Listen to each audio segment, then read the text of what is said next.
వాట్సాప్లో ghost pairing అనేది cyber నేరగళ్ల WhatsApp ఖాతాలను హ్యాక్ చేయడానికి ఉపయోగించే ఒక స్కామ్. దీనిలో బాధితులు నకిలీ వెబ్సైట్ ద్వారా తమ ఫోన్ నంబర్ను ఎంటర్ చేయగా వాట్సాప్ పంపే 6 అంకెల కోడ్ను బాధితులే స్వయంగా ఎంటర్ చేసేలా చేసి దాంతో అటాకర్ బ్రౌజర్ ఖాతాకు లింక్ చేయబడుతుంది. దీనివల్ల అటాకర్లకు పూర్తి యాక్సెస్ లభిస్తుంది.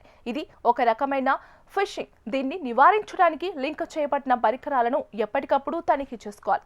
మీకు బాగా పరిచయం ఉన్న వ్యక్తి అకౌంట్ నుంచి ఫోటో లేదా వీడియో పంపిస్తారు. దానిని ఓపెన్ చేయగానే మీ అకౌంట్ హ్యాక్ అవుతుంది. ఎవరు పంపినా సరే అనుమానాస్పద లింకులు క్లిక్ చేయకూడదు. 2 స్టెప్ వెరిఫికేషన్ ఆన్ చేసి పెట్టుకొని లింక్ డివైస్ను తరచూ చెక్ చేయాలని నిపుణులు చెబుతున్నారు.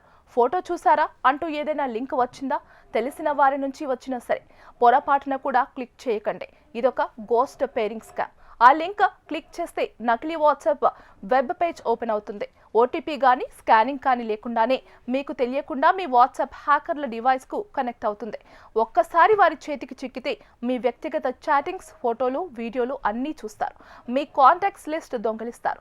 మీ పేరుతో ఇతరులకు సందేశాలు పంపి మోసం చేస్తారు. చివరికి మీ వాట్సాప్ను మీరే వాడలేకుండా లాక్ చేస్తారు.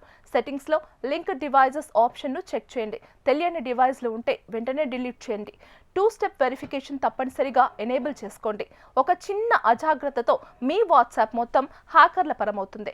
కాల్ ఫార్వర్డింగ్ను సెట్టింగ్స్లోకి వెళ్ళి డిజేబుల్ చేయండి. ముఖ్యమైన ఫోటోలు, ఫైల్స్ బ్యాకప్ చేసుకోండి. తెలియని యాప్స్ను వెంటనే అన్ఇన్స్టాల్ చేయండి. ఫ్యాక్టరీ రీసెట్ చేసి హైడ్ ఆప్షన్ను తొలగించండి.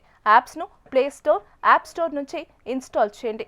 వాట్సాప్ను మళ్ళీ ఇన్స్టాల్ చేసి మీ నెంబర్తో వెరిఫై చేయండి. వాట్సాప్ లేదా ఎస్ఎంఎస్ ద్వారా వచ్చే ఏపీకే ఫైళ్లను ఎప్పుడూ ఇన్స్టాల్ చేయకండి.